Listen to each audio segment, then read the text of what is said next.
And that's not doing fan service. I'm just saying I like a worthy adversary in the arena. And I know that Laurel's going to give as good as she gets. She's on her phone. She's like, I don't even know what this motherfucker's talking about. I'm not even paying attention. I'm just like reading all my work emails that came in today. Fuck this dude. I didn't even going home. I didn't look at any of my work emails today. And I got I am home. I'm trapped. Who is like, at work the day after 4th of July? A lot of people. Why were you like, this is the time to check my email? Yeah, right before. I mean, you're not doing anything. You're just like I'm always doing clickety-clacking on the computer. Yeah, you over Mr. Click-Clack? Clickety-clack, Click-Clack, I'm over there. What do you know? My baby's in the backseat, reading a magazine. I'm in the front seat, picking up a dirty skein. Welcome to What We Into. This is the intro. I'm your host, Lauren Style. And I'm your boy, Rob Carmen Robinson. We're here with a special guest artist on her phone right now. I'm working. She's I'm too working. good for us. She's too good I'm for us working. right now. Where it's been a long Friday. She's too good for us my right God. now. And not only is it a long Friday, it's your birthday, bro. Happy birthday to you, man. Thank you very much. 25 years old. Okay, Woo! One. you can say that shit to me because you know three. I'm looking at you and we're friends, but for the layman's, 25. for the layman's and people that know him, this motherfucker ain't no 25. You ain't been 25 in about 25. What are we drinking here today? Paul Rudd is not even 25, honey. Although Paul he Rudd is will be timeless. 25. That motherfucker looks exactly the same in everything. Yes. No, He's timeless. I don't know what deal They're he made looking with the more and devil. more like each other because their foreheads are expanding. Who is? Ouch, you talking about you and Paul Rudd? I Damn. mean, come on. Right out the gate, It's just burning uncanny. motherfuckers. He can put his whole hand, maybe both It's a five hands head. here. It's no longer a 4-head. It's a 5-head. He stepped it up. He knew it. A 5-head. It's a 5-finger forehead. Yeah. That's what it is. I got 6. See, All right. This is the second week in a row we've started Stay the on podcast target. with talking about hairlines. I edited that and first one out. Oh, did you? Yeah, okay, because I'm we're glad. 25, and I don't want people to know our embarrassing secret that we're already losing our hair at 25. Okay, yeah. Well, right. we know a couple cats who did. I'm just saying. But it's because we're so masculine. We have too much testosterone. I almost choked on some mint. That I tried to give you a segue into what we're drinking. Yeah, Rob's drinking What we mojito. drinking? what are we drinking? A consolidated mojito. It is Rob went around and poured everybody's drink into a pint glass and made himself a new drink. Including the birthday boys. In the my birthday. defense, those mojitos had been out for a little bit, so they were a little watered down, but they still had enough. They still had ice in them, Look, okay? I felt like I was doing a service rather than being admonished Waste here by not, you guys. want not. That's where I live, Laurel. Laurel, that's where I live. Waste not, want not. Have you met me? Oh, God. Have you met me? So now I'm back to rosé on ice. Well, I feel like that's the official drink for you on the show. You That's officially. the official what we into drink. It really is. It's rosé. It's rosé on ice. Is the official drink of what we into. You know what Yeah. else is the official drink of what we into? What else is official? It's this is a bad Yeah, terrible you were the segue. worst. You always do the setup. You know what? What did I tell you about that? No more of these setups. That Your wasn't even a segues are segue. trash. Kira's getting a 4K remaster. Yeah. And a new anime. Yeah. By the What- same guy who did Steam Boy. You mean the creator of Akira? Yeah. Well, yeah, that too. Katsuhiro Hatotomo Katsuhiro. You've I been know that practicing. one. Oh, that you should. Katsuhiro. Didn't you... Katsuhiro. So how do you feel, Lauren Style, about having told Rami Malek not to do Akira? Oh, that was 100%. That was 100% the greatest thing. Yeah, that was a good advice. choice. That was good Why? advice. Why do you This think is that back. is a good choice? I don't think we ever talked about We, this. Did we? well, Did mention we this? talked about it a little bit. We didn't talk about it from the fact of the aspect of Rami's sort of Yeah. involvement in it. To be This clear, was- I but- was not the deciding factor. Yeah, Whether- I But am he did- sure you were but not. he did come and talk to But you and was like, "Hey, when you what are your guys thoughts?" talked about it, I just remember even at the time when you told me this, which was like a long time ago, Yeah. at least 5-6 Well, yeah, I years was ago. gonna It say was a at least long 5 time years ago. ago. When you told me this, I remember thinking, why not? I think he would actually be pretty cool and I agree. what? My problem, I didn't have because when you told me about it, you were like, "Oh, they're thinking about Rami for Tetsuo." I was like, I mean, can I see could it. totally see I that, can see it. but like my problem with it is that whenever they do things like they take a beloved anime and they Americanize it, Yes. the Americanized version is something sort of like sanitized and completely like you can devoid say that. of the, You can say that about anything. I feel like you can say that about anything, anytime, because it's like a cultural thing. But it's trying to argue on top of each other. But it's separate arguments. Okay, it's like a cultural thing, though. I mean, like think about when think about how different like La Femme Nikita is compared to Point of No Return, or like no, you know what I mean? Yes. Like they're just. La Femme Nikita is way better. It's way better, but it's like they're different. La Femme Nikita is the French version story, and then Point of No Return is like. Well, what do you feel about they did a Nikita? There was a Nikita show, the TV show, yeah, right. And did you watch any of it? How did you feel about it? No, I didn't watch it. You didn't watch it, right? I didn't watch it. And that's my point. I didn't watch it, and that is my point. Well, I didn't want to. When you Americanize something that is inherently, like you said, cultural, it loses a lot of what makes it good in the first place, in my opinion. But it's okay. Go ahead. Take us back to wherever you want to go back to. Back to your corners. I disagree with that because I disagree because you could say that about any culture co-opting another culture's story. Okay, but wait. Just hold on a second. What was that sound? That's somebody's phone. Turn it off. So, yeah. It's fine. Akira is like extremely Japanese centric. Like it's very much about Japan. Oh yeah.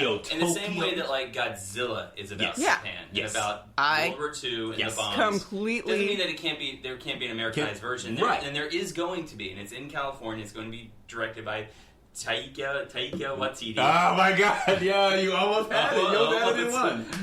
I got it better last week. Taika Waititi. There you go. You got to practice that name. So that's disrespectful. So that's coming out in 2021, right? Okay. And that's going to be an Americanized version, and that's Neo Manhattan. It's going to be his version. So he is not an American. It's going to be his version. Right, but it's made with an American studio, and right? With American producers and American money in America, made for American audience. But they didn't need to get him. His films have enough of a flavor to where they know what they're getting when they hire him to do the film. So sure. I think if they're going to do something like that, he's not a bad choice. Is he writing? He has a style. No. Not that I know of. Is he writing? He's clearly able to do a comic book style. Sure. Which, that film is, a very, very specific comic book style. It's like, it's almost, not just the film, but the comic book, the manga is almost like a throwback to the 60s. Right, but you're also not, they've already made changes to it. They're already talking about Kaneda and Tetsu are going to be brothers. Kaneda's a bartender. They're making some kind of massive choices. Some Americanized, and that's, I think I'm using the term a little too canonly loosely now, but like things like that, making the choice to make them brothers, making the choice to make like these subtle changes that you don't necessarily need to do to the story, but you do anyway because you're doing it for an American audience, a westernized audience. Well, right, they still got to make a buck. I disagree. I feel like you can do a live action Akira exactly like the anime, almost shot for shot, and it will kill. It will murder. No, I mean, of course you can do that because, like, comic books are already storyboarded for you. You know what I mean? Point. Like, all of that stuff can be done. But at the same time, I mean, what's the difference? I feel like I've had this conversation and this argument a zillion times before, but it's like... I'm arguing the fact that, like, you keep saying Americanized. It's, yes, and that is true, admittedly, because they're trying to make a buck, and it's Hollywood, and it's the studio, but it's also, you're interpreting stories in the same way you interpret Shakespeare. Whoever it is going to interpret it through that cultural lens. And, like, we live in America, it is Hollywood, it's going to get interpreted that way. I agree, but I think a lot of Shakespeare isn't cultural. It's one specific kind of, unless you're talking about like the specific ones of like Othello, where you need like the Moors and stuff like that, but it's mostly just European. Well, yeah, it's the stories, it's the histories. It's all of it, but it's still Shakespeare. It's still a story. But you know what I mean? Point, like, I think your point what are we arguing? You can go on. I think I don't. I'm just saying. This is what I'm saying. She's spicy, dude. Like, she's spicy. This is like the spicy episode. This is the first 10 minutes, and we already started talking about something. We haven't even jumped into news yet. We're already like get to the news. You can the news cue right here, by the way, Larry. It's Channel 4 News at 6 o'clock. Sidebar that. Just pause that for a second. Leave it alone. Okay. Leave it alone, Laurel. No, she can talk whatever she wants to talk about. Just pause for a second. So Akira's getting a 4K remaster. Right now, Akira, the best quality they have is on Blu-ray, and it's an HD quality, but it's not like, it's a Blu-ray quality, but it's not really a 4K. What does that do for animation? I don't know. And what does that do for the actual anime? Does it make it look better? I don't know. I don't think it matters at that point. Like when you get it in 1080p and you're doing it at 7, if it's running 60 frames per second, you're pretty much, especially with anime. But is it gonna be live action anime in the way that Battle Angel was? You're on two different things. Okay, you're talking about the live action Akira that Taika Waititi is making in 2021. Right, and you're talking about the new anime. About Katasuhiro, he's remastering. Got it. The original story. Yeah, is getting a 4K remaster. I will say, when I watched the new Akira on Blu-ray on this TV, there are moments that need to be cleaned. Really? Yeah, definitely. So it could do another scrubbing for sure. When did you watch that? Akira on recently? Blu-ray? Yeah, recently. I've watched it on this new TV. How was it? It looks great. Don't get me wrong. It looks amazing. Yeah. But you said there were moments that definitely you're like, oh, they could scrub that up some. Yes, for sure. Really? I saw it in the theater recently with Whiskey Flicks, which is another podcast. This is before you and I even started our podcast, and it looked pretty good on. You've been moonlighting with other podcasts before me, bro? Exactly. Wow. This is why I sent him a list. No offense to Whiskey Flicks, I like Whiskey Flicks, but I was like, A2. When we found ourselves like recording outside by a busy road, I was like, I can do better than this. So I was thinking, Exactly. So anyways, getting 4K remaster, I think that sounds like a really good idea. But he also announced, Tomo Katsuhiro announced a new anime. Basically. Yeah, he was. Yeah, I saw this too. And so there were a lot of things that he wanted to do with Akira. When he first saw it, he didn't really like it because he felt the ending was rushed, and it is from the manga standpoint. You read the manga. It basically shits out about halfway through, and it's still good, but it's different than the manga for sure. So I think this new series that he wants to do is going to go into that second half, which is basically the destruction of Neo Tokyo. From what I understand, the new series he wants to do sort of incorporates all of basically the manga is going to get pulled into it. A lot of the actual source material is going to be used to adapt this new Akira that he's thinking about doing. Which sounds. So it's readaptation of the manga. Is it just a film or is it a series? It's a series. Yeah. Okay, so it's a TV series rather than a new movie. What is it going to be? What's it going to be on? So I'm thinking that too. I don't think it's been announced yet. It's a mini series, is what you're saying. Yeah, we're getting an Akira mini series. Yeah, I think the way it works, like these guys, someone is finally like, hey, you know what? We can get you all this money potentially if you want to redo it. So it's a readaptation. He's just like, yeah. And so now the guy's got to go out and find out who's going to give them the most money. Yeah, readaptation, not a sequel. I wouldn't be surprised because he said he wasn't ever going to do it. I was when I read this initially, I was like, oh, this is going to go straight to Netflix. It's going to be like one of these Netflix originals. I don't understand though what a readaptation is. Well, is he just going to change the story? I mean, think about Dune, the new Dune movie coming out, and I have kind of some stuff in the new. Now that's a good segue. But wait a second. Do that. You do that every time. Let me just say this. Go back to Rami Malek too. Let me just say this.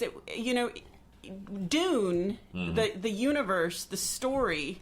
The first 3-4 books that Frank Herbert wrote, each one is so massive. It's dense. But each individual book and each story is so massive, and it basically covers such an enormous amount of material that that you would not be able. You could tell a zillion Dune interpretations of the same book because there's just so much material within each book. We saw David Lynch's, we got the basic story, and with a few of the bits and pieces of it. So you're saying that anybody could basically pick that up and do another Dune with way more stuff in it that they didn't include for many of the other versions of it. Is that something that you would want to see? I mean, you could say that about Lord of the Rings too. I was going to say you could say that about Star Wars, and they are doing that, and they're doing exactly that. Right, they're doing Lord of the Rings, but in the Second Age. Right. I would do that with Dune just because I'm a Dune series super fan, but at the same time, Frank Herbert was so brilliant and such a conceptual genius that there's so much stuff that would be amazing to see, actualized on screen. You know what I mean? Like, I do. It would I just be really cool to see, because basically what you're talking about is a culture, an entire humans have evolved to be so anti-machine that because of something that happened in their past, that their minds become supercomputers. You're talking about Dune. Yeah, I'm talking about everybody in Dune. Right. And we've evolved into different species. You don't got to sell me on the concept of doing like a Dune, telling Dune story. You don't got to sell me on. I think we got to stay on target, right? Because this is what we do. We go off on the tangents of that shit, and then we circle back, and then we're 2 hours and some shit. You're like, so do you know, Laurel, that the guy who directed the Blade Runner 2046 is it 2046? 2040. Yeah, 2046. Isn't it like Villeneuve or is it something 2027? like that? I can't. Whatever. The new Blade Runner. Right. Yeah. The most recent Villeneuve. one. Yeah. He's also doing Dune. Yes. Right. Oh, right. There's also a Bene Gesserit spin-off series that's coming. I did know that. Bene Gesserit. And Brian Herbert on Twitter 3 days ago just said, I just signed a significant new Dune franchise contract, and the formal announcement will be soon. Separately, for the first movie of the novel Dune, the filming is going very well. Also, a new tabletop game is proceeding at a good pace, and a digital game is in the works. They're doing a they're marketing. Dune game? They're like marketing a it card all. Game? Yeah. There's Like there's tabletop, or- a no, lot. no. There is a lot of material. It's like so much material that he wrote, and so much material that he left behind that his son wrote. On top of that, finished his book and then wrote more books based on like all of his stuff. I saw that. all Yeah, of I his did see writings that. and things Yeah. like that. So like, I mean, Which there've is been cool. like I mean, a bunch of people who have like written about each one of the specific houses. Well, more than anything, I think it's really cool. Sort of like that's a legacy that you can take up the mantle of your dad, having built this amazing world that reached all these different people, and now the son is sort of taking up the mantle and continuing that to me is that's some Shakespearean shit. I mean, there. I dig that. Frank Herbert like wrote about extreme environments, creating like Problems extreme extreme environments, creating more like superhumans. Like you have to have pressure, like biological pressure to evolve. And like that's basically what he wrote about. I mean, like he's most known for his Dune books, but he was a pretty prolific science fiction writer, and he wrote a bunch of other shit. And his other stuff is amazing. Science fiction writer? L. Ron fucking Hubbard. Okay. Where's his? Don't lean in. It's gonna back up. Back up. That's 5 minutes of editing I have to do now. This is your spike right here. See that? That's in the red. We don't need that. This is perfect. I'm sorry, Larry. I'll never do it again. I'm gonna check my email now. So listen, about the Rami Malek thing. When Rami was asking, did you ever put that down for a second? Did you ever see the Joseph Gordon-Levitt pictures and the Captain America as Kaneda pictures? They were concept art for the upcoming Akira movie that was never made, that Rami had auditioned for 7-8 years ago. Right? He didn't get it, and he asked me about it. And I said, I think you dodged a bullet. Because I had read the script. You can find it online. It's not hard to find. I forget who it's by. It's not by anybody great. Mm-hmm. And it's not Joseph Gordon-Levitt is in it? Yeah. They were going to cast Joseph Gordon-Levitt as Tetsuo, and then Chris Evans as... really? Captain America? Yeah, Captain America as Kaneda. I feel like we've talked about this in the podcast before. I thought Rami was up for Kaneda. He was, but then I think that was the initial project. That fell through. We have talked about Then they offered it to Rami. Right. Maybe. Or he was... I think he actually auditioned for it. I think it was before Mr. Robot. Mm-hmm. Or right after the first season of Mr. Robot. I think it was before. But it was like, yeah. So no, I did not say, don't do it. And he was like, I'll take that advice, bro. I'll listen to you, Lauren Style. Even though it's your birthday in the future, it's your birthday right now as well. No, you did not do anything. And then I will win the Oscar. Speaking of things that Rami Malek did do, though, right? So recently he just announced, I'm looking at this page on Fox News. It just came up. I knew it was here and I had to find the page to see what the quote was. But basically, he came out and said that I will play a terrorist in Bond, but these are my caveats for I saw the interview, actually. And did you read it? I didn't read it. I watched it. So wait, I watched him. He was interviewed by someone. Who was he interviewed? I don't think it was Fox News. I think it was like People or something, or something like that. It was like condone. Yeah, we do not endorse or condone anything that. Anyway, it was like a YouTube something. Somebody had uploaded it, or I don't know what I was watching, but like I watched it. I watched him basically. You know, they were talking. It was an article, and then I clicked on the little link. Like link, but like the article was pretty much just about how he agreed to be a Bond villain, but not a with religious his big caveat was that, and not be driven by religion is the point that he was making. He said, quote, we cannot identify him with any act of terrorism reflecting an ideology or religion. This was to the BBC, and that's not something that I would entertain, so if that's why I am your choice, then you can count me out. Right? So, yeah. And you and I were joking earlier, because I heard the news, but I hadn't really read the full thing. But like, cause you mean when I was telling right. about it? Because every Bond villain is a terrorist. All of them are. Yeah, they're all terrorists. They're all terrorists. They're part of a terrorist organization. Yeah. Spectre, that's a terrorist organization. Yes. So his point was like, just don't make it. This would be the worst idea for a Bond villain, anyways, is to make him a religious extremist. Yes, yeah, that would be terrible. That'd be. And it would be not only idea. It would be a terrible idea, and it would be out of the vein of what Bond is. Yeah, because it's never about like religion. It's about like resources and like right. Water, it's always water like, and $1 million. Moon bases and and alligators, right? And lasers on their fucking heads, great white sharks, and metal on your teeth. It's never for the glory of Islam. Yeah, it's never for the glory of any god. Right, exactly. You know what I'm saying? But what about that Timothy Dalton where everybody dies at the beginning? That was intense. Timothy Dalton as Bond. I said the one with the sharks. I know. I said this to Larry. I was like, I love it. I went because I started watching them in order a couple weeks back, and I remember telling Larry, I was like, "Yo, I think Timothy Dalton might be my new favorite. I think he's the best Bond." That one is dark. That one is dark. Sure, you were definitely sure. I was like, Timothy Dalton's the shit. Go back and watch those movies. There's a young Benicio del Toro in one of them. I forget which one it was, but it's the one with Timothy Dalton, and it's part of it is because Timothy Dalton is an admittedly great actor. He's really good. Yeah, he really is. Good, and like, I mean, he's great in Doom Patrol. He's like one of my favorite. Penny Dreadful. Yeah. He's freaking great in Flash Gordon, motherfucker. He's so good. He's like the. Timothy Dalton is I think you're thinking of Christopher Lee. He looks like Timothy Dalton. The guy who played Ming the Merciless? No, dude. Timothy Dalton is like the king, the head of the Arboreals.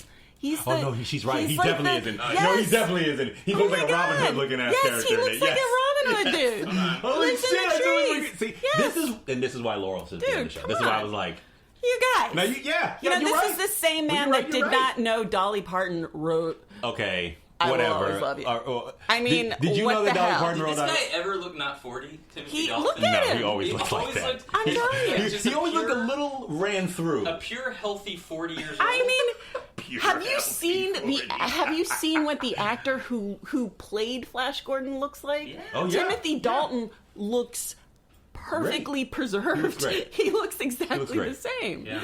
You know? I mean, so is the Rami Malek thing, do you guys think that's news? Is it news? No, I think it's clickbait. It's clickbait and also sort of promotion for the movie. It was definitely promotion for the movie. Like, Rami is my friend. I love him, but like, when I watched the interview, it just felt like it didn't. There was nothing sort of relaxed about it to me. You know what I mean? Like this podcast. Just like but not that I need that from people, but like it was just like I just feel like that is like a really super authentic thing to say and to do with your career and your life. But like when I watched him say it, it still felt like I don't know. It felt like a speech. You know the crazy thing about that? Like I'm glad that he said that because. Yeah. I still don't have an agent right now because of that exact thing. Because whenever in the last 12 years, like I've been in the game 12 years, and every time I go in and I meet with an agent and they ask me, this is the first thing they ever ask me. They're like, "Well, what do you want to do?" And then I tell them, and the first thing I tell them is like, I don't want to play stereotypical characters. I don't want to play characters that paint African Americans in a stereotypical light. I don't want to do those kind of things. And then they look at me like I have 5 faces, and then I'm still without an agent. Rob, this is Black Panther, man. Right. You don't want to play Black Panther? You're like, sorry, too much of a stereotype. Black superhero? Come on, we're all superheroes. Steven Spielberg is directing Othello, Rob. You're not going to do that? Yeah, well, if he calls... You're not going to do it? I mean, He that's health insurance, Okay. dude. He won't call. So, Listen, no, but let me... Can I just finish?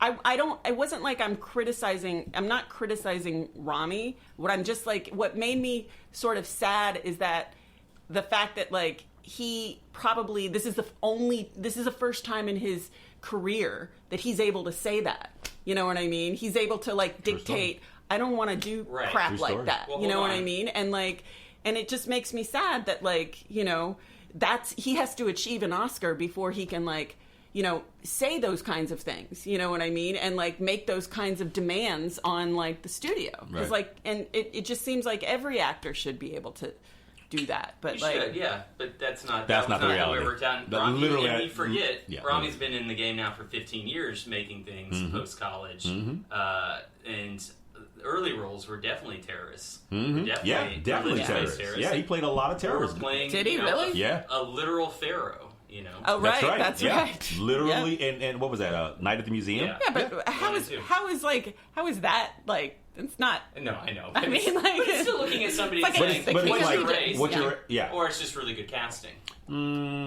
It's accurate casting. It's I mean, he's accurate. Egyptian. At least they didn't get some, like, tanned white dude. Well. You know? So anyways, quick anecdote real quick and we'll move on.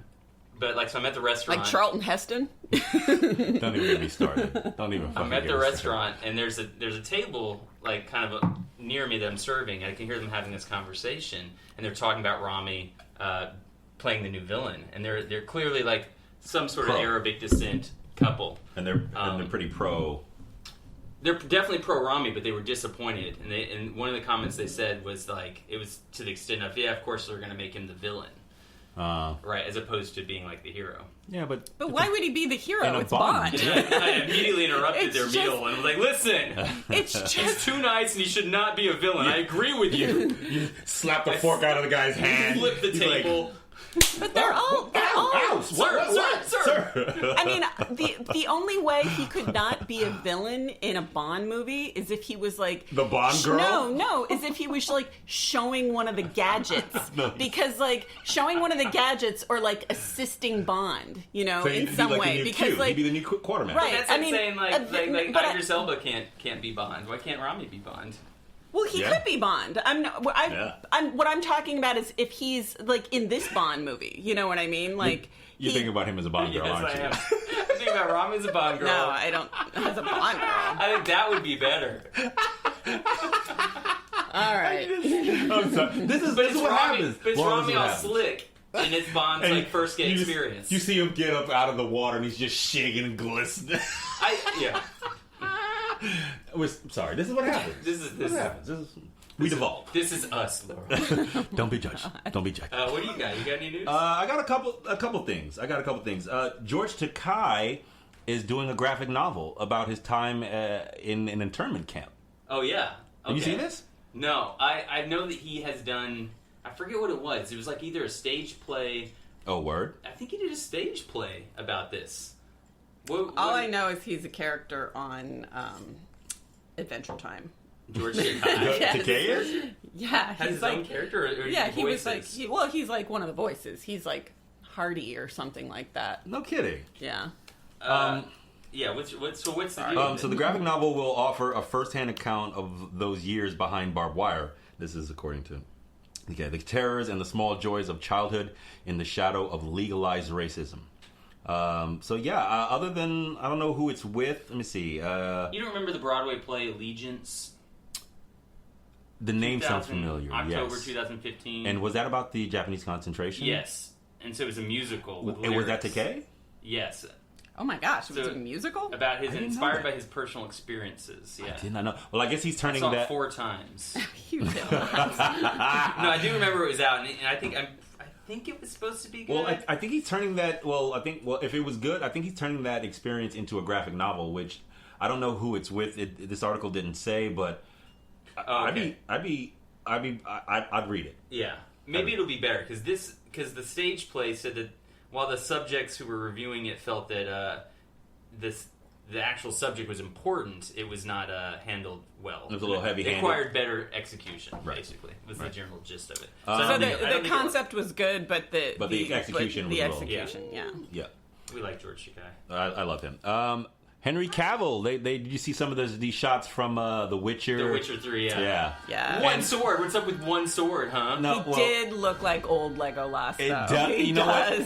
Legolas. This is what I will say. I saw the shots. Everybody except for Cavill looks good.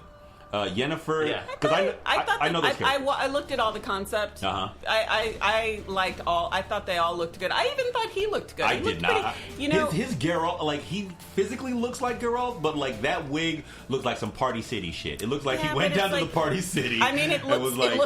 It What's looked. the worst wig you got? You know Right. what the worst Right. white wig that I've seen in recent years has been Daenerys Targaryen. That was a terrible wig. It was so bad. It was really bad.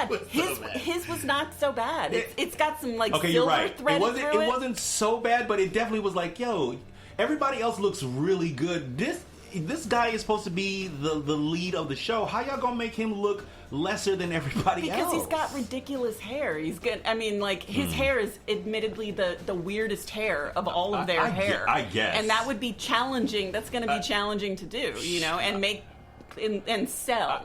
I thought they did a pretty good job. I liked everybody else. I liked Yennefer. I liked Ciri. I liked all the other screenshots. I just didn't like her. Look like that completely. I mean, I just didn't like him. He looked cheap. I kind of agree with Laurel. Like, I think it looks. It looks okay. I think it looks passable, and it's really not going to make much difference. Larry and I are now experts at makeup and prosthetics because we've been watching Face Wars. So, And based on my welcome. PhD in makeup and prosthetics from watching three and a three half, 4 seasons. seasons of Face Wars.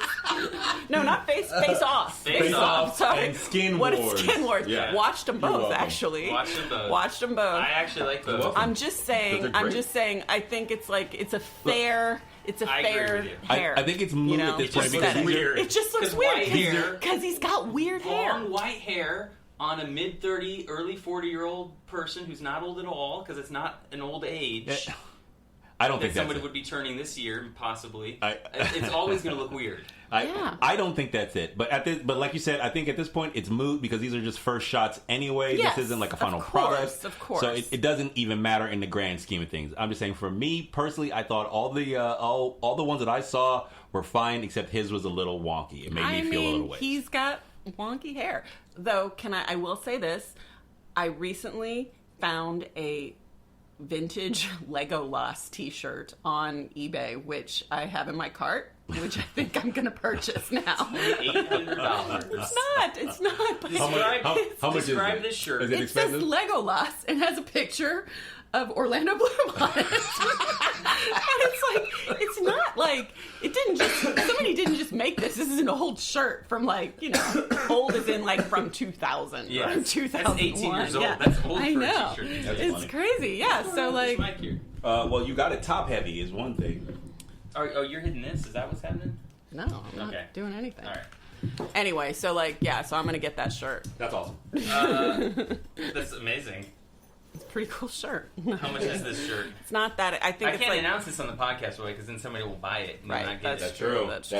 But if you do want to give money to the unnamed shirt, which we won't announce, you can go to whatweinto.com patreon.com. Patreon.com/whatweinto and throw us a buck. I need to get that shirt. So, Rob, you did not see the Avengers re-release. No, I really, really wanted to, but in its stead, I just watched Into the Spider-Verse again. Right. It did not surpass It did Avatar. not. It came close, but it did not. Now, is this because Avatar was in 3D and those tickets were Yes. more expensive? I think so. And part of Endgame was in 3D, but the other part was not. No, I don't think. See, Was the thing any is, of it- Avatar was shot specifically in 3D for 3D Right. audiences, and it's only since Avatar there's been this boom in 3D movies that actually aren't 3D. They do a lot of. They'll go in post and be like, oh, here's a moment where we can make this 3D and charge $5 more for this ticket. Right. But it's not necessary, and Avengers was not shot for 3D in 3D. Mm-hmm. They just made it a few of the shows 3D because you can do that in post now. Because some people, no one likes 3D movies. I mean, if you're doing it the way that Cameron did it, where you invent a technology and go in and film, I thought Avatar was fucking amazing. cool. Was like, amazing. I saw it in IMAX. Yeah, and it was the most amazing in a theater. I was sitting there with one of my brothers, and he's afraid of heights. Yeah. And there's a section where they're flying through the cliffs, and this motherfucker physically was like, "Ooh." And that's when you know that the shit is legit. Yeah. Yeah. Everything else was never actually made for 3D. They just kind of slap it on at the end to be like, markup. We showed the girls Avatar recently. They'd never seen it before. It was so cute. Their minds were so blown. They really loved it. Yeah. They really loved it. And they asked like the funniest questions about it. And like, I mean, it's like, it was great. I mean, it wasn't like they hadn't already seen it because they saw Fern Gully. Right. But like the story, it was like familiar, Mom. The story isn't anything that we all haven't seen before, but just the way that it was done, the way that it was handled was incredible. They loved it. They were like, it's incredible. I want to do that. I want to ride on that. Yeah. I want to, I want to be that girl. Yeah. I want to like shoot that arrow. I want to live in that jungle. They wanted to ride the dragons. Yeah. I mean, then we showed them, after that we showed them Clash of the Titans. They like that? The old one or the new one? The new one. The new one. Okay. Because I'm rapey, as you pointed out. Okay, yeah, I did forget about the rapiness of the old one. I'm a huge fan of Sam Worthington. I know not everyone is, but I like his deadpan style. He's fun. I really like it. But yeah, not so good in Clash of the Titans. I liked him in that too. But the Avengers thing, so the other thing is people, I think, there were supposed to be 7 minutes of new additional footage, right? And I think people thought that there was going to be new scenes in the movie. There was going to possibly be this Tony Stark thing at the end where he actually talks to Pepper Potts, blah, blah, blah. I'm honestly really surprised that they even made this ploy to do like a re-release because that's the shit that you get on the DVD. Yeah. They basically were like, we're going to give you the DVD before you get the fucking DVD. What was it? I didn't see it. Okay, so I'll tell you what. So basically, you saw it. It was a little Stan Lee tribute at the end. This all comes at the end of the movie, I'm pretty sure. A Stan Lee tribute after the movie's over, after the credits roll, right? Okay. Stan Lee tribute, and that's accounting into the 7 minutes. Yes. No, I don't know about that. And then there's a scene with the Hulk, right? And the Hulk basically looks like a PS1 version of himself. What does that mean? So he's like, it's unfinished CGI, and that's what they re-released. Yes. At the end of the movie. Seriously? It's like a deleted scene. You know how you watch deleted scenes on DVDs? That's what I'm saying. And it's unfinished CGI because it takes quote-unquote millions of dollars to finish it? I think this was a ploy to surpass Avatar, and it just wasn't really well thought out. Yeah. I think there was a clip also from Far From Home. Really? But who cares? Because it was like, we'll just wait a week and it's going to come out. Just go see it. And I think that's it, man. Yeah. No.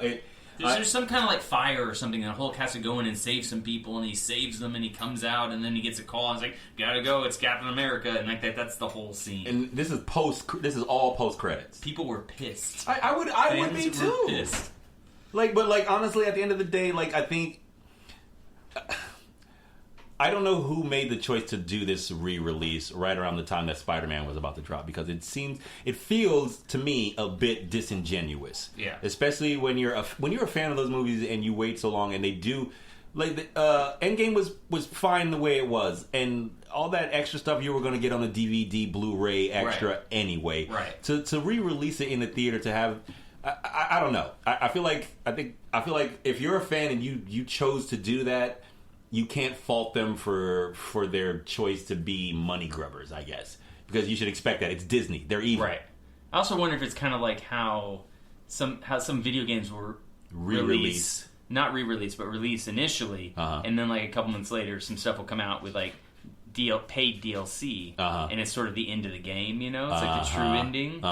Like that could also be like a scary thing that could happen with movies. Like if they did it, let's say they did release Endgame with like 10 additional minutes, and some of those minutes were like the best minutes in the movie, then you would feel like obligated to go see it, to see those 10 minutes. If everybody came out of Avengers seeing it the second time, like, oh my god, I won't spoil it for you. These 10 minutes, you got to go see it because it changes the entire landscape of what the movie is. That would piss me off. Maybe. Right? Maybe. I feel like maybe because at that point, like I don't know. I don't know. This is a touchy one. I don't know. I honestly don't have an opinion anymore.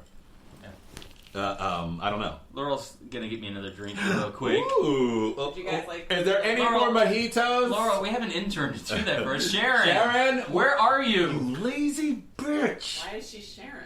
Okay, we just picked. Why is your intern named Sharon? Don't worry about You're that. some sexist motherfucker. Don't worry about that. Whoa, we never assigned gender to Sharon. Yeah, Sharon She is could be a dude's name. You don't know. Yeah. Okay.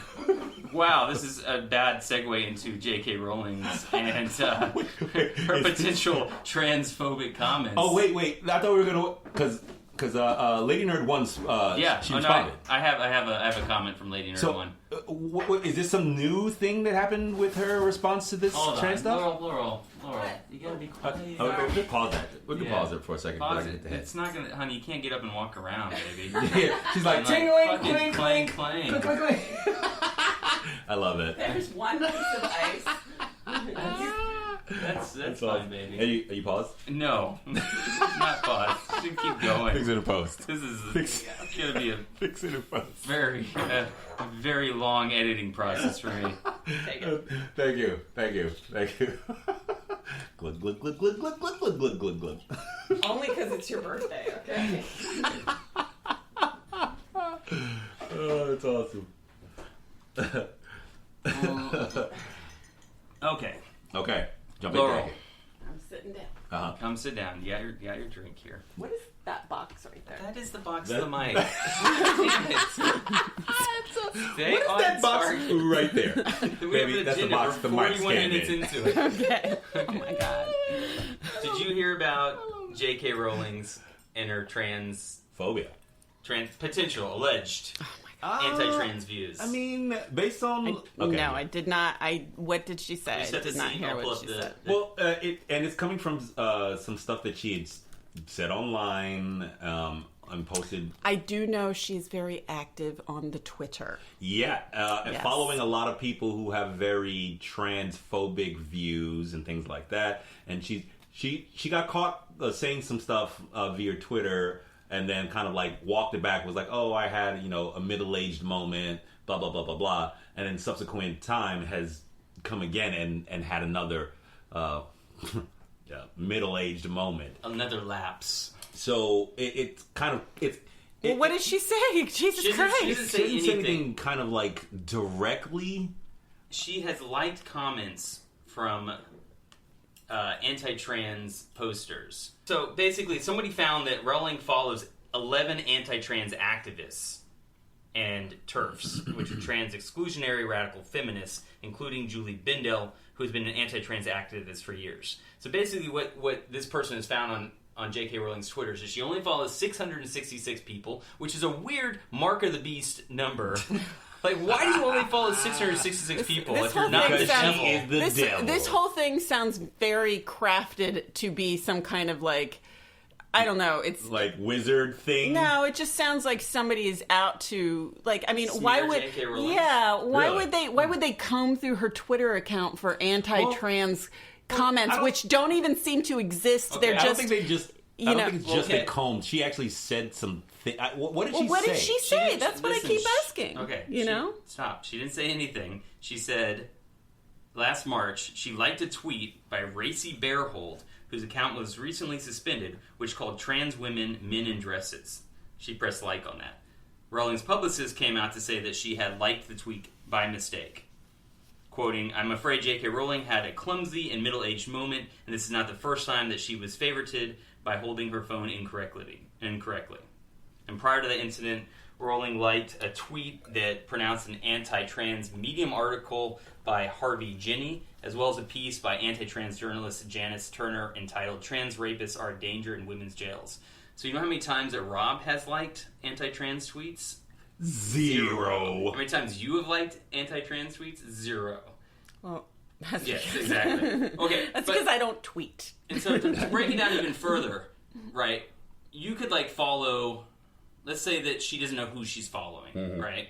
I mean, is she the one who's always holding on to her phone? That's also a good. You know, point. that's the. Is she the one running her own? Famous rich person probably doesn't follow her, run her own thing. Right? Why does she like? Why out of 666 people, she likes 11 clearly anti-trans followers? Right. Not likes, has them as her followers.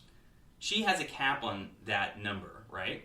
Because J.K. Rowling could have millions of Twitter followers. If she wanted, right. If she wanted. Instead, she has only 666. And 11 of them are anti-trans. And she has accidentally liked anti-trans comments more than once. Like, that can't be an accident. Right? Or can it? I want to know what the comments are. I want to know what she hasn't actually. There are no comments. No, I want to know what the comments are that she liked. You know what I mean? Like, what if that person just made a funny joke? Shitty people make funny jokes all the time. You know? Here's one. They're lying to you. Women are very polite. Literally 0 of you pass as women. That's one of the tweets she liked. She liked that. Okay. Here's another one. Men in dresses. 0 women have penises. You know this. Everyone knows this. Nobody is buying it. Take your delusional fantasies and fuck right off out of our space. She like that? Oh, no, I think this is the woman that she's following. This is the type of rhetoric that this woman is okay, that's the type of rhetoric, right. But what is the exact comment that got liked? That's what I want to know. Because sometimes I'm not saying just read them to you. I'm not all I'm saying is that sometimes people like find offensive shit funny, and I'm not saying that it's like okay, but like so you're giving her the benefit of the doubt. Yeah, I'm giving her the benefit of the doubt. Okay. Also too, I mean, I've seen you guys laugh at like some pretty offensive shit, and like sometimes you do in a sarcastic way, sometimes you don't. Sometimes you find it, you know what I mean? Like you were just like making like you guys were just making your joke just recently about Sharon. Okay, Sure. That could be. If I was a millennial, I could, in this climate, I could take some serious offense at that. Could. But I'm not. And then you could send us an email, and we would address it, and we would talk about it. We would have a response to it. We wouldn't have our publicist say, we accidentally said... Well, that's that publicist's job to get in front of something that could be misinterpreted. Sure. That person was doing their job. But if there were 666 jokes in an episode, and 11 of them were based on... Something was like outrageous and offensive, then that might be an issue. She's making a cap at 666 people to only have because it's followers. a funny number. It's a funny number. Somebody's made that cap for some reason. Who knows why? And 11 of them are anti-trans. That's a big percent. Maybe I don't understand Twitter. I want to hear. I think we should press for it because I want to hear. I want to go to later where Mary. I'll read it right now. Let's read it right now.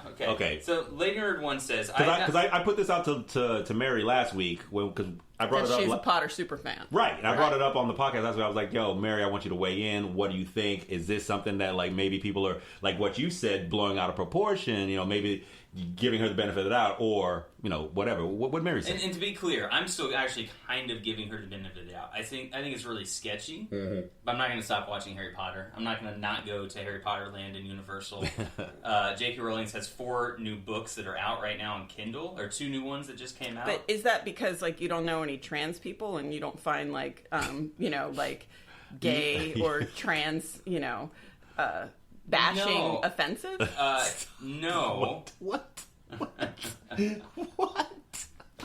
just asking, No, it's just not necessarily to the point where I'm like, and each person really has to decide at what point do you say this is too much for me. I got to a point with Woody Allen. I was like, no, it's too much, Woody. Sorry, I can't do it anymore. This is a subject that keeps coming back up on this podcast. Is how do you separate the artist from the... What's your Bill Cosby limit? Yes. Or your R. Kelly limit. Or your R. Kelly limit. Or your Michael Jackson limit. Yeah, what is... Or your... Do you separate... Can you separate the artist from his art or vice versa? Or your Aziz Ansari limit. Oh. Yeah, I read that article. Speaking it was like... He's returning to Netflix... After the Me Too scandal. Wait, Aziz is? Yes, he is. Awesome. Yeah. Like with a new stand-up special? Yep. Yeah, he's got it right now. Coming out July 9th in like 4 days. Yeah, awesome. I heard nothing about this. That's great. I'm excited for that. I will watch. I think out of all like the sort of... the We talked about it before. I think he handled the situation very well, which doesn't mean that he wasn't in the wrong in some way. But we're talking about the enthusiastic consent, right? And where you land and where you fall on that view determines really how you feel about Aziz Ansari. Right. I mean, there's just so much to that whole thing. Right. So Right. much But to I that don't whole think thing. in that just instance, the website that published it. Right. I mean, like it's just it was sketch. It was sketch like from the whole from thing. Like I'm not necessarily watching Louis lately, but I would watch Masters of None. Yeah, Right. I mean, I would watch the stand-up special. I would not watch a new Louis C.K. special. I would. You would? I would. I definitely would. You check it out. I definitely would. Would you check out a new Louis C.K. stand? yeah, special? probably. Yeah, I definitely. Stand-up. Yeah. You see him at the Comedy Cellar? Yeah. I mean, Probably. if someone gave me a ticket, I would definitely go see it. I mean, I think what he did was wrong and inappropriate and not okay. Completely. But I don't think it was rape. And I don't think he should have his career I don't ended think for that, it. like, Okay. I don't think that, like, he is... This is Louis C.K., not Aziz Ansari. Not Aziz. Right, no. This is Louis. Exactly. Yeah, no. How do you Louis feel about CK. Aziz? I mean... I feel like Aziz got caught up in I think an that unfortunate was just like situation. that was like a shitty date. Sounds like for both of them, Right. For both of them, Right. For both of them, and like it just sucked that it played out because Aziz is as famous as he is, and if those were two just like nondescript people on the street, that might have played out completely differently. It might have been like, hey, I felt a ways. She might have been okay, comfortable being like, no, dude, I think I'm gonna fucking go home right now. I have actually pretty strong feelings about it, just because I am a generation removed from the girl that like clearly happened with, because the fact that like. I mean, I'm like so appalled at how like supposedly violated she feels when like, there are people that are truly violated and that was not a violation. Maybe it was some kind of weird little like baby, oh my God, your feelings got hurt mental violation, but oh my God, grow the fuck up. What the hell? It was so sad. I'm starting to slow clap like, now. But what you don't see is I'm slow you clap. shouldn't slow clap for me. You shouldn't slow clap for me I agree. because but this is not. It's my opinion. Isn't necessarily an okay opinion. Like she felt bad. Like but I don't. But I am like somebody who is from the generation where we suck that shit up and we like moving. you know what I mean. It's like, do you believe in an enthusiastic consent? I don't even know what that means. What does that mean? Okay, so basically the article She has to be like, yes, I want the dick. Yeah, kind of. Yeah, pretty much. Enthusiastically. You have to be, instead of just offering consent and you're not enthusiastic about it because you're just like, let's just get sure. this over I with. guess I'll take the dick. I whatever. think. Yeah. Listen. Anyways, it came from an op-ed in the Huffington Post. There was originally, the article came out in Babe magazine or Babe online or Babe.com. Bust, right? I think How do maybe you it was remember? Babe. Laura, how I the hell can't do you remember. No, remember you're probably right. It's I think Babe. it is It's not Babe. Bust. Yeah. It was not Bust. It was Babe or something like that. And then there was a New York Times opinion article written from basically your perspective, Laurel, which was like, this woman is not, needs to blah, blah, blah, blah, blah. Right. And then there was a response to that article in the Huffington Post, which coined the term enthusiastic consent. And that's sort of I get it, and So you're that right. term hadn't And existed listen, until recently. it probably should exist because there seem to be so many young boys, that do not, literally do not understand No. that they almost like need enthusiastic consent because they don't understand no. Right. That's for sure. Right. You know what I mean? So and then you're poor Aziz Ansari, and you're like drunk, and you took this girl home. Right. She's in your place. I don't mean to be empathetic, but and then I think that for me, I've been in situations where I've realized, ooh, this person does not want to do this right now, and is still doing it. Right. And that's been such a huge turnoff to me. Same. That I've been like, I'm backing off, taking off the condom, and I'm out of here. I was like, you can make the kids breakfast tomorrow morning. oh, But hey, thanks for coming out 9:30 from the 10. Hey, got you. No, seriously, I haven't. Yeah, That's whatever. a good. Pat me on the back, somebody. That's a good one. Happy birthday. Let's read later one's comment about J.K. Rowling real quick. All right. I had not heard about J.K. Rowling being transphobic before your podcast, So I've done a little reading about her Twitter activity. In 2011, we should have started with this. See? Damn. I'll edit this back in at the beginning. Mary sums it up. Mary sums it up. Our poor... Sharon! I swear to God. No. Listen, it's not Sharon, okay? In 2018, she liked to tweet. It's Shane. Sharon, whatever she wants, or he wants to call him or herself. In 2018, she liked a tweet that described trans women as men in dresses. Her representative attributed the like as an accident. In June 2019, JK started following Magdalene Burns' Twitter account. Magdalene, as I like to pronounce it, is a YouTuber who has transphobic views. A blog post that broke the story then said that this followed by JK has confirmed that she is transphobic. I admit it doesn't look good for Joe, but I wouldn't go as far to say that this confirms her that she is transphobic. I know there are people on Twitter that follow President Trump, but don't agree with his administration. They just want to see what crazy shit he is saying that day. Once again, this goes back to my comment about there being 11 out of 666. That's more than I know it's enough of a swath to be like. You should get your phone out and do the math and figure out the percentage. Do you remember? Do you know what look like someone who gets a phone out to do math, Laurel? Yes. What percentage is 11 followers? Do I look like someone who? I don't have my TI 85 with me. I left that in my pants and the DeLorean. Get your phone out. Go into settings. So there's find the calculator. There's a little more here, and she says, it should be noted that JK has been very open with with her political views in the past, including feminism and gay rights. But she's never once used the following terms: trans, transgender, LGBT, LGBTQ, transphobia, transphobe, TERF, inclusion, or exclusion. Again, I wouldn't say that is damning evidence one way or another, but I would hope that she would make a public statement on all of this. Yeah, and that's what I was saying about, Aziz Ansari came out very early and said, I'm very sorry. And I realized that this is how this person felt, blah, blah, blah, blah, blah, blah, blah, blah, blah, blah. Which is honestly, I think that's how you deal with it. You make a mistake, you say, look, I fucked up, I own it, I'll be better about it, I promise, and keep it moving. Other than, I mean, that's like the biggest thing that you try to teach your kids, because they're such little liars all the time, and really, what you want them to do is, rather than make a bunch of excuses, to just say, "Oh my gosh, I'm so sorry, I did this." Not like, but I did this because of blah, blah, blah, blah, blah. You know what I mean? Like, you don't want to hear that. That's why I am always apologizing to you. Do you guys feel like you were... I feel like I was a good liar as a kid. I feel like I lied like a I feel like I wouldn't be an actor unless I had that good lie. Well, you're still a good liar as an adult. but like...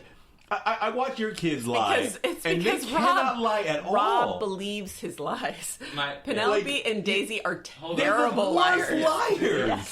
Yes, they are. They're the worst liars, and I feel like maybe that's a generational thing. Maybe you guys have bred kids that be like, we're honest. We don't know how to lie. They have guilty consciences. They definitely do. Like, it's like crazy. I don't remember having one as a kid. I'd be like, yo. I did this, and I don't feel bad about it at all. We didn't feel guilty about anything in the 80s. Right?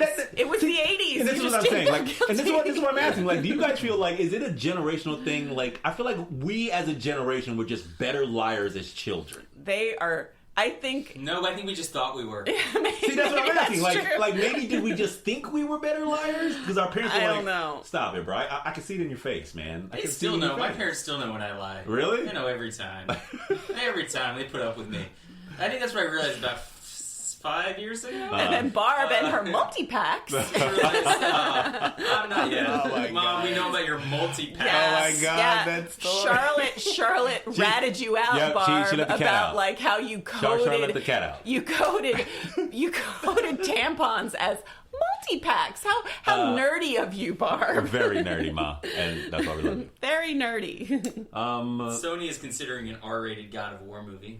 I'm about it. Mad Magazine just closed. I know. They're done. They were run by DC.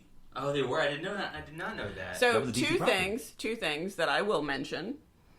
DC disbanding the Vertigo line, And I think that happened last week, right? yeah. Something And like now, that. and So now, sad. Mad Magazine going the way. What's, Yeah. This does not look. It does not bode well for DC For right now. alt.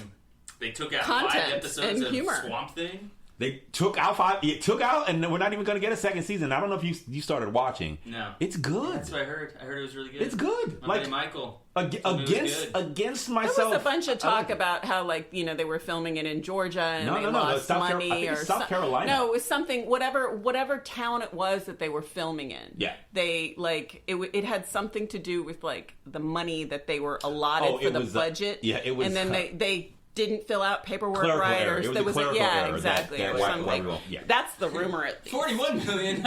We made $41. Sharon.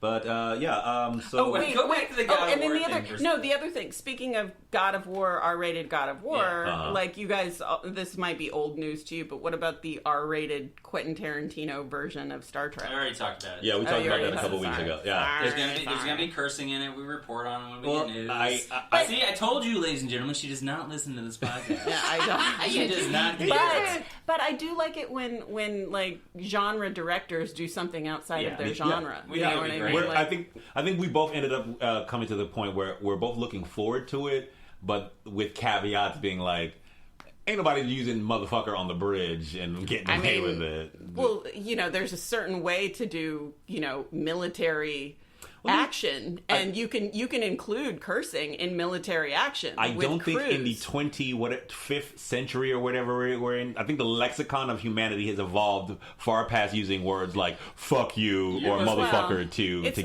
our point. It's not going to be his like typical like 70s style I cursing. know. But like I feel like there's ways to do cursing in the future that doesn't rely on like colloquial Pre-established lexicon words that we use now. Usually You know what I'm saying? what they do, like take it from somebody who reads a lot of crew-oriented sci-fi. They do. No, I do. Like I realize this about I'm myself. laughing because that like, is so nerdy. That term. Did you hear that term she just said on the? No, I do. With quote, she was using air quotes while she did it. Say it again. I do. I mean, I read a lot. I read a lot of like crew. I like things to take place on spaceships with like a hierarchy of command. There's something interesting about that. And like Just imagine what that does to our households. hierarchy of command. I'm the captain and I'm in command today. My first officer. Make it so. Seaman, bring me some seamen, if you know what I mean. Whatever. Well, I'm trying to hurry up and get no. this podcast over so y'all could go do the birthday sex thing. Whatever. I'm just saying, you guys like it's. I want to turn that air conditioning off. I do too. We're almost there. We're almost there. We're fetzing. We're almost there. Are we going to talk about Spider-Man at some point this We fall? are. We're an hour in. We're about to finish up, and then we're going to do the next episode on Spider-Man. You got any? We got other what we news? into as well. Yeah, I was gonna say, I do have other.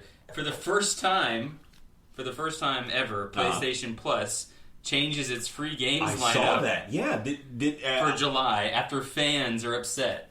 I saw the post. I didn't click on it. What? Because I looked at the free games this month and I was like, I don't want either of those. Those suck. Yeah. It was soccer and something Pro else. Evolution Soccer 2019. And what did they change it to? What happened? And Horizon Chase Turbo. And Like a fan car game. uproar. Yeah. people- Fans were like, we don't want that shit? No. Is that what they were like? Yeah, exactly. Fan disappointment in Sony's choice of subscription games is exasperated by a recent decision to only include PS4 games as part of PlayStation Plus. And because it used to be you'd get like, PSP games. Yeah, they went across the board. Yeah. And they're not doing that anymore. Yeah. Is what fans are upset PS3 about. you got free games. PS Yeah. Vita you got free games. So they've done away with giving you free games across the spectrum of hardware. Yes. It's only for PS4 now. Only for PS4, exactly. And this is the first month that they started doing. Yeah, because I had my PS3 still plugged in, and I would turn it on. Yeah, to get the monthly games. Exactly. Because it's great. It's what that thing is. What that PS Plus membership allows you. It allows you to get free games every month from PlayStation. And granted, they're not always the great. They're not going to be like AAA. No, not always. But occasionally they'll drop. Like a couple months ago, we reported on this. They gave you Call of Duty. Yep. I picked the up remaster. The remastered. I picked up NBA 2K like 17 or whatever like last year. Right. Like occasionally you'll get a game that you'll be like, oh shit, that's a great one for the library. And so the replacement for Pro Evolution Soccer, that's been kicked out of bounds, is Detroit Become Human. That's what they're giving you now? Which includes Heavy Rain. Get the fuck... That's a great come up. It is a great come up. And I haven't played... either of those, have you? I played Heavy Rain, but I never finished it. God, you're the worst. You were the goddamn worst. What did I give? I gave you Sekiro today. Yeah, you did. I was like, I'm at the last boss. And then I was like, did you? I was like, you said you finished it? He's like, I'm at the last boss, but you can take it. I'm good. It's like, what? Because I know what it'll entail, and I watched the video on it. He never, ever, ever does the last boss. I do the last boss every night. He loses steam. He loses steam. Do tell. This is a very telling podcast. True. He they got ointments for that. You know that, right? He gets like. They got ointments. He's just like he gets like up until the second to the last one, and then like. I mean, I've heard that the second to the last one is usually the hardest one. You know what I'm talking about. No, I do, and I'm in agreement. Yeah. I'm in agreement. This one was just like I was getting kind of sick of the game. I liked it, but you went all the way to the end and didn't finish. That makes no sense. That's like running to the running the Boston Marathon, getting to the finish line, and being like, I didn't finish one of the endings. Okay, I had other endings and other opportunities to end the game. Okay, I'm with it. So I had you had a save point. You had a save point, and then you just kept going back from that save point to see the differences. Yeah, because once you beat your father, that could be, or once you could either fight your father or agree to be with your father. That'll end the game. Sorry, spoiler alert for Sekiro. Yeah, I was going to say, and be with your father in what capacity? Nobody cares. Or or you can continue on to this next zone, and I continued on, beat everything in that zone, beat all the like little side bosses, beat all the mini little bosses, beat everything except for this one last boss, and then I handed you the game because I'm just ready to play something else. I know that this one boss is going to take me 1 week, maybe 2 weeks to beat of playing 2 hours a day to memorize this pattern, to memorize all these things, and I'm just like, I'm ready for something else. You know what I played this morning? Spider-Man. No. Before that, this morning for my birthday, I bought Final Fantasy VII on the PS Switch. Played it in bed with Penelope and Daisy while Laurel was making waffles. That's a hashtag the good life. That's legitimate. Hashtag turning 39 only once. And there you have it, folks. It's also been 20 years since I last played Final Fantasy VII. How's that feel? Old. That's not true. You played a little bit of it when we were dating, I remember. That was wow. No 10, kidding. 11, 12 and you years still ago. Married that motherfucker? Yeah. Girl. No, not he.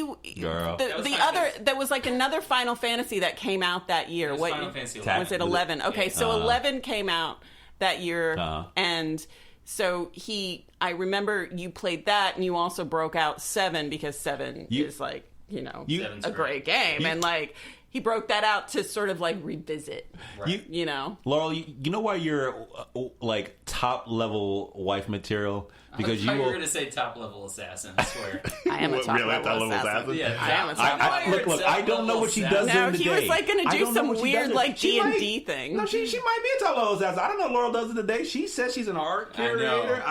Larry doesn't even know what I do during the day. See, why is she always tired when she get home? Murdering people, probably. Why she always got blood on her hands? Probably. Literally. Under my nails. Yeah, that's y'all might want to talk about some stuff in the. You know how many times I've had to stitch up her back? I'm like, dude. No, but like, I've never seen a wife or a girlfriend who enjoys watching like their significant other play a video game. Like you have.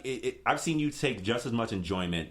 Like riding shotgun, but certain ones though. I've ever only seen you. But you can in like, those moments, so. Yeah, but like you can also like, be like when you do that, you're kind of helping the person navigate. You know what I mean? So like whenever I'm watching it, but you don't actually play games yourself. I mean, you're not a game. You won't pick up a controller and be like. Ever. I'm into this. Not on the PlayStation. It's like a. What it's about almost like but you have several different hardware devices in your home. And I've done the other one, like the Switch. The have Wii. You played? Have you done the Switch? The Wii U. The Wii U. Yeah. And like I don't really do the Switch. The best console. Right. Right. No, but listen, I played video games when I was younger, and I guess that's where I'm trying to get back to, because I think every one of us here we're game players. But as long as I've known you, I've only ever seen you spectate. I've never actually seen you participate. No, I can play some of the video games over there. It's just like, is there as much genre as that you adhere as much as I appreciate the PlayStation games, and I've tried to do it. I've tried over the course, even before you and I started dating. It's like a perspective. It's almost like a little bit of vertigo. Oh, yes. I have a difficult time with using the controllers to in that navigate way. the world. She can't. You know what it is? Is that It's like it's really hard for her to have the coordination of going forward while looking, while being able to turn the camera. Yeah. Right. And so it ends up not being fun because I'm bumping into a but wall that- and I know Larry says it takes practice. I know, but the girls can do it. I know, but what is your favorite game of mine that you've ever watched? Yeah, was it Zelda that I've ever watched? The game you get the most fun riding watching? shotgun with him. I like Zelda. Yes, I like Metal Gear. Really? And I like the Sneak games. I think I like the Sneak games. I like The Witcher. Yeah. I prefer The Witcher more so than Bloodborne. What I don't like about some of those games though that I appreciate just watching you is that I don't like dealing with all the, you got to do this with your sack. And inventory management. You don't like the inventory management. I don't like inventory management. I knew she was I knew that. She loves fetch quests. I do enjoy a fetch quest, but I don't like, and the crazy thing is that's what I do for a living. I manage people's art collections, so I do inventory management for a living. But I can't. That makes all the sense. I don't want to have to deal with that in my exactly. I need somebody else to do that for me. You know what I mean? If I could just play the game. That's and then have fascinating somebody insight else. into your world. Maybe have Shane, my intern, deal with the inventory so you side have an of intern it. as well. All right. Yes. Yeah, Shane, meet Sharon. Shane. Where is that? Oh my God, she's the worst. Shane and Sharon. That's awesome. So they changed the games from you. So you get Detroit Become Human. Yes. Which I didn't pick up, but I did play the demo of. Yes. And you get what is bundled with that is Heavy Rain. That's a good come up. Yeah. So those are the replacing Evolution Soccer and that driving game or whatever? You still get the driving game. Oh. Yeah. So they only took one. That's how crappy that driving game is probably. They only took the one game off the list. They were because sports is so niche. Well, you know what I mean? Well, sports is so niche, but also Evolution Soccer is trash compared to is FIFA. It? I don't know. I don't play any of them. Well, yeah, no shit. There was a moment where I read it and I was like, oh, maybe I'll play a soccer game. No, you won't. I'll try it out. Even the FIFA games, I honestly don't. The only reason why I feel like the FIFA games are so huge is because soccer is a world sport. Yes, and people, but when you actually play, I only know the Mexican guys I work with, and then a couple of the Italian guys I work with play FIFA. Yeah, we went. I don't know an American that plays. We FIFA. went to Evansville, right, and right next to Swayze was the soccer house, and I lived right next door to those a lot of guys soccer. Cool, though. We like those guys. I love those guys. Those guys are, I'm not disputing. Soccer guys were cool. But those guys all Then you're like, dude, back off. Stop it. Behave yourself. But those guys play FIFA all the time, and that's how I got into playing FIFA on a console. And so I didn't realize that Pro Evolution was garbage. I say it's garbage. Yeah. It may actually be a good, reputable soccer game, but soccer games in and of themselves, because it takes place on a field that's huge, it's just these little blips that are running around. It's like Tecmo Bowl. That's what it feels like to me. You remember Tecmo Bowl back in the day? I like Tecmo Bowl a lot. But it's 2019, motherfucker. I would assume that I don't know about the sports games. That game I don't know about the sports games because I don't really watch the sports games, but I would assume that soccer or football would be kind of an interesting game because it would be strategic. It would be one of your little strategic games that you like to play with the squares and stuff. You're not wrong. You're not wrong. There's a lot of strategy that goes into playing those games. But for instance, Madden as a game hasn't changed or evolved since 2000. No. It's been the same game Like they you'll get it every year. The roster will be different. Maybe they do a little engine physics thing. Right. Maybe you get a little lighting package look, thing. You can, like, do a little flip now. Right. When you tackle but them, it's legitimately been the same game, and that's Like how Fortnite, all those games are. they get, like, FIFA, little- dances. FIFA, baseball, all of the sports games, there really isn't any sort of jump or innovation in the way that you play those games. It's the same game, just they throw another year on it. And yeah, EA makes a quick buck. Right. So, and I was one of those cats who picked up I used to pick up Madden every year since like 1999. Yeah. But the thing is like the difference between like that and like say like a race video game like Grand Theft Auto is that there's a story there. Where like there isn't a story, you can't craft a story with like a sports game. Well, they actually are doing those now. Oh, yeah. They're actually trying to incorporate little like story camping. Like you'll take like a scrub, like you'll build your own player, start from nothing, and you'll rise through the ranks to become like a super. So well, they're trying to incorporate maybe that's like turn it into an RPG. Maybe that's ostensibly. Well, right, but maybe that's like maybe that'll make them more money because maybe they'll be more compelling because that's part of the problem with like I can see that. the sports games. They're but not like really you compelling. could probably maybe though. If you don't have the story, you could play the sports games multiple times. I mean, you don't really play the story games multiple times, but not usually. You play the sports games potentially multiple times because maybe it's a the outcomes are different. usually different. Yeah, exactly. Well, I think that's always been the appeal. Chess is chess. Chess is a sport, and it's a good game that changes every single you play. time. Right. Same with football. Same with soccer. Same with all those sports games. If you put me on a desert island with a buddy, I would ask for a sports game. Same. In addition to some other games. Space game, a sports game or a race game. Yeah. If you're going to go, like, I don't pick up those games for two reasons. The lack of innovation and all my friends who I would play them with have families now. I'm literally the lone man on the pole being like... The story video game, though, is like reading a book. Yes, like, exactly. you might... Maybe you'll revisit it, Oh, I will. Like nostalgically 10 years later. But right. Those are the games I keep on my shelf. Like what you're talking about, what you're describing. You brought up one earlier. It was Grand Theft Auto 5. Right. That's one. The Witcher 3. That's one. It's still on. Like these are games that are still on my shelf that I will go back to later, having forgotten a lot of the lore, having forgotten a lot of the gameplay, and enjoy all over again because the storytelling is so good. Yeah. This is What We Into. Come back for our next episode. We'll be discussing... what are we discussing? Spider-Man. Far From Home. Well, we haven't should we talk about what we were into in that next episode? That's what we're doing. That's the new format. If you listen to the episodes, you would know that. But so we're going to go what we're into and then jump into... We're going to go what we into, and then I'm just going to punch you in the face. Cause, wow. Fight Club now? Because we're starting Fight Club. Okay. Laurel gets first hit. Don't hit me in the ear. Don't hit me in the ear. Listen. Like we are Spetsy. Like, in my... He arrives just in time. Spider-Man, Spider-Man.